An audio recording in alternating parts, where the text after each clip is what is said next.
ఇది ఒక మధ్యతరగతి కుటుంబంలో పిల్లల అమాయకత్వం మరియు తండ్రి పట్ల వారికి ఉన్న అపారమైన ప్రేమను తెలిపే ఒక హృదయ విదారకమైన సెంటిమెంటల్ కథ.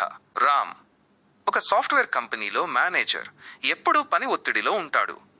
చిన్ని 6 ఏళ్ళు, అమాయకమైన కూతురు వంశీ 8 ఏళ్ళు, కొంచెం తెలివైన కొడుకు సీత, ఇంటి ఇల్లాలు. సమయం రాత్రి 10 గంటలు. రామ్ ఆఫీస్ నుండి చాలా అలసిపోయి ఇంటికి వచ్చాడు. ముఖంలో అసహనం, చేతిలో ల్యాప్టాప్ బ్యాగ్. ఇంట్లోకి అడుగుపెట్టగానే చిన్ని పరిగెత్తుకుంటూ వచ్చి రామ్ కాలు పట్టుకుంది. చిన్ని, నాన్న నాన్న ఒక్క నిమిషం నా మాట వింటారా? రామ్ విసుగ్గా. చిన్ని, నాన్నకి చాలా తలనొప్పిగా ఉంది. ఆఫీస్లో చాలా టెన్షన్. వెళ్ళి ఆడుకోమ్మా, రేపు మాట్లాడదాం. రామ్ లోపలికి వెళ్ళి సోఫాలో కూర్చుని ఫైల్స్ చూసుకుంటున్నాడు. సీత కాఫీ తెచ్చి ఇచ్చింది. పిల్లలిద్దరూ దూరం నుండి నాన్నని గమనిస్తున్నారు. వంశీ చేతిలో ఒక చిన్న మట్టి గల్లా పెట్టి పిగ్గీ బ్యాంకు ఉంది. కొద్దిసేపటి తర్వాత వంశీ మెల్లగా రామ్ దగ్గరికి వెళ్ళాడు. వంశీ, నాన్న, ఒక చిన్న డౌట్. మీరు ఆఫీస్లో 1 గంట పని చేస్తే మీకు ఎంత జీతం ఇస్తారు? రామ్ ఆశ్చర్యపోయి కొడుకు వైపు చూశాడు. ఎందుకురా ఇప్పుడు ఈ పిచ్చి ప్రశ్నలు? మీకు కావాల్సిన బొమ్మలు, చాక్లెట్లు అన్నీ కొనిస్తున్నాను కదా. వంశీ, లేదు నాన్న, ప్లీజ్ చెప్పండి, 1 గంటకి మీకు ఎంత వస్తుంది?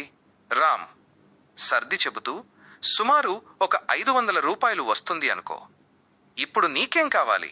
వంశీ ఏమీ మాట్లాడకుండా లోపలికి వెళ్ళి తన మట్టిగల్లా పెట్టెను పట్టుకొచ్చాడు. దాన్ని కింద పడేసి పగలగొట్టాడు. అందులో ఉన్న చిల్లర నాణేలు, 10 రూపాయల నోట్లు అన్నీ కలిపి శ్రద్ధగా లెక్కపెట్టాడు. రామ్, ఏం చేస్తున్నావురా వంశీ? ఆ డబ్బులు ఎందుకు తీశావు? వంశీ మెల్లగా రామ్ దగ్గరికొచ్చి తన 2 చేతులతో ఆ డబ్బును నాన్న అరచేతిలో పెట్టాడు. వంశీ, నాన్న, ఇందులో సరిగ్గా 500 రూపాయలు ఉన్నాయి. ఇవి మీరు తీసుకోండి.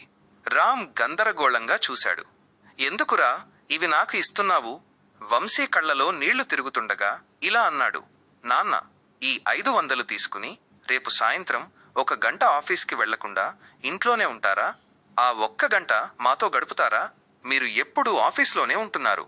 మాతో ఆడుకోవడానికి మీకు టైం ఉండదు కదా. అందుకే మీ 1 గంటని నేను కొనుక్కుంటున్నాను నాన్న. ఆ మాట వినగానే రామ్ గుండె పగిలినంత పనైంది. చేతిలో ఉన్న ఫైల్స్ కింద పడిపోయాయి. పక్కనే నిలబడిన చిన్ని కళ్ళలో కూడా నీళ్లున్నాయి. రామ్ వెంటనే తన 2 పిల్లల్ని దగ్గరికి తీసుకుని గట్టిగా హత్తుకున్నాడు.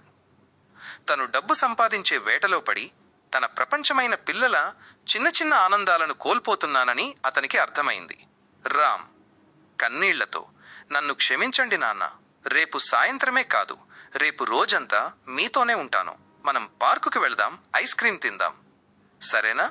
సీత గుమ్మం దగ్గర నిలబడి ఆ దృశ్యాన్ని చూస్తూ కళ్ళొత్తుకుంది. ఆ ఇంట్లో అప్పటి వరకు ఉన్న నిశ్శబ్దం పోయి పిల్లల నవ్వులు వెల్లివిరిశాయి. సందేశం: పిల్లలకి మనమిచ్చే అత్యంత విలువైన బహుమతి మన సమయం. డబ్బుతో సౌకర్యాలు కొనవచ్చు, కానీ అనురాగాల్ని కొనలేము.